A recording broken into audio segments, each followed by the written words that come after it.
ஜெயலலிதா என்னும் நான், கே பழனிசாமி என்னும் நான், முத்துவேல் கருணாநிதி ஸ்டாலின் என்னும் நான், ஒரு நாள் இந்த நிலம் எனக்கு சிக்கிச்சு, நீ செத்த. ரெண்டு பேருக்கு நடுவுல தான் போட்டியே. ஒன்னு டிவிக்கு, இன்னொன்னு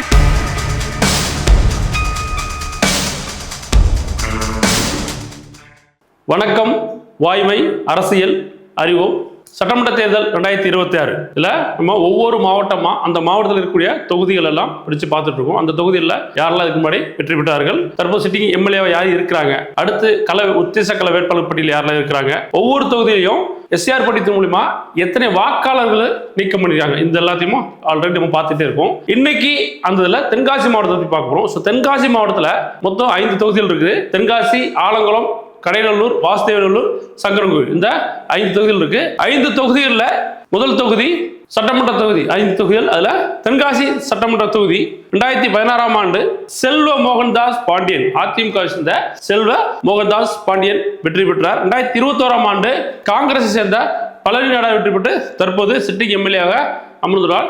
தென்காசி தொகுதியில இதுவரைக்கும் நடந்த தேர்தலில் அதிகமா 8 முறை காங்கிரஸ் வென்றுள்ளது, 3 முறை அதிமுக, 1 முறை அதிமுக கூட்டணி, 1 முறை சுயேட்சை, 1 முறை தமாக, 2 முறை திமுக வென்றுள்ளது. ஆஸ் பர் 2025ஆம் ஆண்டு ஜனவரி நிலவரப்படி தென்காசி தொகுதியில் 3,01,930 வாக்காளர்கள் இருந்தனர். 2026ஆம் ஆண்டு எஸ்ஆர் ஃபைனல் ரிப்போர்ட் படி 2,79,585 வாக்காளர்கள் தற்போது உள்ளனர்.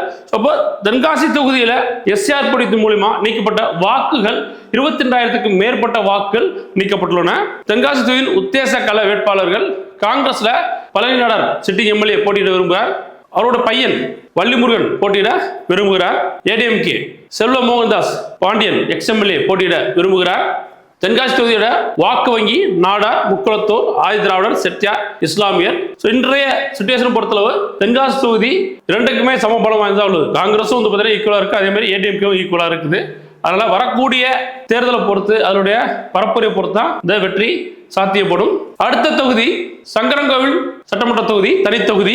2016ஆம் ஆண்டு அதிமுக சேர்ந்த எம் ராஜலட்சுமி வெற்றி பெற்றார். 2021ஆம் ஆண்டு திமுக சேர்ந்த இ ராஜா வெற்றி பெற்று தற்போது சிட்டிங் எம்எல்ஏவாக அமர்ந்துள்ளார். சங்கரன்கோவில் தொகுதியில் இதுவரைக்கும் நடந்த தேர்தலில் அதிகபட்சமா 9 முறை அதிமுக வென்றுள்ளது. 9 முறை அதிமுக வென்றுள்ளது, 5 முறை திமுக வென்றுள்ளது, 3 முறை காங்கிரஸ் வென்றுள்ளது. 2025ஆம் ஆண்டு ஜனவரி நிலவரப்படி சங்கரன்கோவில் தொகுதியில் 2,53,100 வாக்காளர்கள் இருந்தனர். 2026ஆம் ஆண்டு எஸ்ஆர் ஃபைனல் ரிப்போர்ட் படி 2,36,532 வாக்காளர்கள் தற்போது உள்ளனர். அப்ப சங்கரன்கோவில் தொகுதியில் மட்டும் 16,000க்கும் மேற்பட்ட வாக்காளர்கள் நீக்கப்பட்டுள்ளனர். எஸ்ஆர் படித்தது மூலமா 16,000க்கும் மேற்பட்ட வாக்காளர்கள் நீக்கப்பட்டுள்ளனர். சங்கரன்கோவில் தொகுதியில் உத்தேச கள வேட்பாளர் டிஎம்கேல இ ராஜா சிட்டிங் எம்எல்ஏ போட்டியிட விரும்புகிறார். தங்கவேல் எக்ஸ்எம்பி, முத்துசெல்வி எக்ஸ்எம்எல்ஏ போட்டியிட விரும்புகிறார்கள். ஏடிஎம்கேல முன்னாள் அமைச்சர் ராஜலட்சுமி போட்டியிட விரும்புகிறார். டாக்டர் திலீபன் ஜெய்சங்கர் போட்டியிட விரும்புகிறார். சங்கரன்கோவில் தொகுதியோட வாக்கு வங்கி பட்டியல் சமூகத்தினர் முக்குளத்தூர், முதலியார், நாயக்கர், ரெட்டியார், யாதவர், தேவர், நாடார், இன்னும் பிற சமூகங்கள் இருக்கிறாங்க.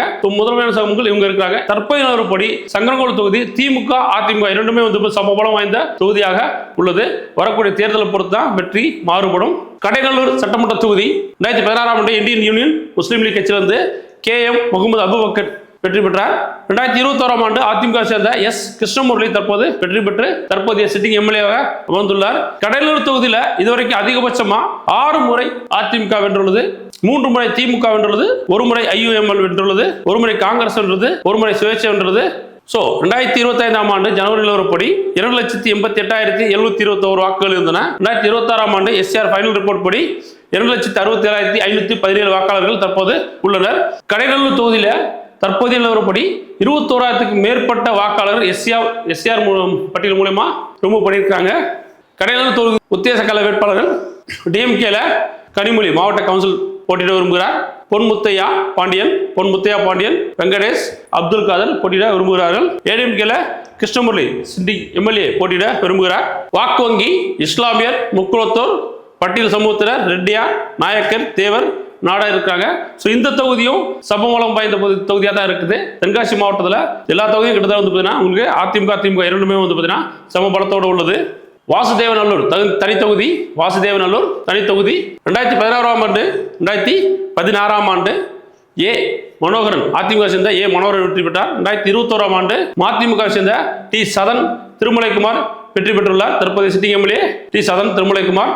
வாசுதேவநல்லூர் தொகுதியில் இதுவரைக்கும் அதிக முறையா 3 முறை காங்கிரஸ் வென்றுள்ளது, 2 முறை அதிமுக, 2 முறை சிபிஐஎம் வென்றுள்ளது, 2 முறை மதிமுக வென்றுள்ளது, 2 முறை தமாக வென்றுள்ளது, 1 முறை திமுக வென்றுள்ளது. 2025ஆம் ஆண்டு ஜனவரி நிலவரப்படி 2,50,523 வாக்காளர்கள் இருந்தனர். 2026ஆம் ஆண்டு எஸ்ஆர் ஃபைனல் ரிப்போர்ட் படி 2,27,369 வாக்காளர்கள் தற்போது உள்ளனர். வாசுதேவநல்லூர் தொகுதியில் 23,000க்கும் மேற்பட்ட வாக்காளர்கள் எஸ்ஆர் படித்து மூலமா நீக்கம் செய்யப்பட்டுள்ளனர். உத்தேச கல வேட்பாளர்கள் எம்டிஎம்கேல சதன் திருமலைக்குமார் சிட்டிங் எம்எல்ஏ மீண்டும் போட்டியிட விரும்புகிறார். டிஎம்கேல இ ராஜா எம்எல்ஏ போட்டியிட விரும்புகிறார். செல்லத்துறை அட்வொகேட் ஏ துரை இவங்கெல்லாம் போட்டியிட விரும்புகிறாங்க. பிஜேபியில் ஆனந்தன் ஐயாசாமி போட்டியிட விரும்புகிறார். வாசுதேவநல்லூர் தொகுதியோட வாக்கு வங்கி பட்டியல் சமூகத்தினர், இஸ்லாமியர், முக்குளத்தோர், தேவர், நாயக்கர், நாடார். வாசுதேவநல்லூர் தொகுதியும் தற்போது அதிமுக திமுகவுக்கு இரண்டும் சமபலம் வாய்ந்த தொகுதியாக உள்ளது. அடுத்த சட்டமன்ற தொகுதி ஆலங்குளம் சட்டமன்ற தொகுதி. 2016ஆம் ஆண்டு பூங்கோதை ஆலடி அருணா திமுக சேர்ந்த பூங்கோதை ஆலடி அருணா வெற்றி பெற்றார். 2021ஆம் ஆண்டு தற்போது PH பாண்டியன் வெற்றி பெற்று தற்போதைய சிட்டிங் எம்எல்ஏவாக அமர்ந்துள்ளார். ஆலங்குளம் தொகுதியில் இதுவரைக்கும் அதிகபட்சமா 5 முறை அதிமுகவும் 5 முறை திமுகவும் வென்றுள்ளது. 1 முறை காங்கிரஸ், 1 முறை சுயேட்சை வென்றுள்ளது. ஆஸ்பர் 2025ஆம் ஆண்டு ஜனவரி நிலவரப்படி 2,67,167 வாக்காளர்கள் இருந்தனர். 2026ஆம் ஆண்டு எஸ்ஆர் ஃபைனல் பட்டியல்படி 2,53,408 வாக்காளர்கள் தற்போது உள்ளனர். ஆலங்குளம் தொகுதியில் 13,000க்கும் மேற்பட்ட வாக்காளர்கள் எஸ்ஆர் படித்து மூலமா நீக்கப்பட்டுள்ளனர். ஆலங்குளம் தொகுதியோட உத்தேச கல வேட்பாளர்கள் டிஎம்கேல PHP மனோஜ் பாண்டியன் போட்டியிட விரும்புகிறார். பூங்கோதை ஆலடி அருணா போட்டியிட விரும்புகிறார். ஏடிஎம்கேல PG ராஜேந்திரன் போட்டியிட விரும்புகிறார். ஆலங்குளம் தொகுதியோட வாக்கு வங்கி நாடார், முக்குளத்தோர், ஆதிதிராவிடர், இஸ்லாமியர்கள். ஆலங்குளம் தொகுதியும் டிஎம்கே ஏடிஎம்கேக்கு சாதகமான தொகுதியாக இருக்கு. ரெண்டுமே சமபலம் வாய்ந்த தொகுதியாக தற்போது உள்ளது. தென்காசி மாவட்டத்தை பொறுத்தளவு 2 கட்சிகளுமே சமபலம் வாய்ந்த தொகுதியாக உள்ளது. ஏன்னா பார்த்தீங்கன்னா ஏடிஎம்கே ஆல்சோ பார்த்தீங்கன்னா டிஎம்கே 2 பேரும் பயங்கர ஸ்ட்ராங்கா இருக்கிறாங்க. மேலும் பார்த்தீங்கன்னா டிவிகே, என்டிகே இந்த கட்சிகளும் அந்த பகுதியில் ரொம்ப ஸ்ட்ராங்கா தற்போது உள்ளது. இதனால வரக்கூடிய தேர்தல் பரப்புரை பிரச்சாரத்தை பொறுத்து தான் இந்த மாவட்டத்தோட வெற்றி தோல்வி நிர்ணயிக்கப்படும். அடுத்த மாவட்டத்தில் உங்க தொகுதியில் சந்திக்கிறேன். நன்றி, வணக்கம்.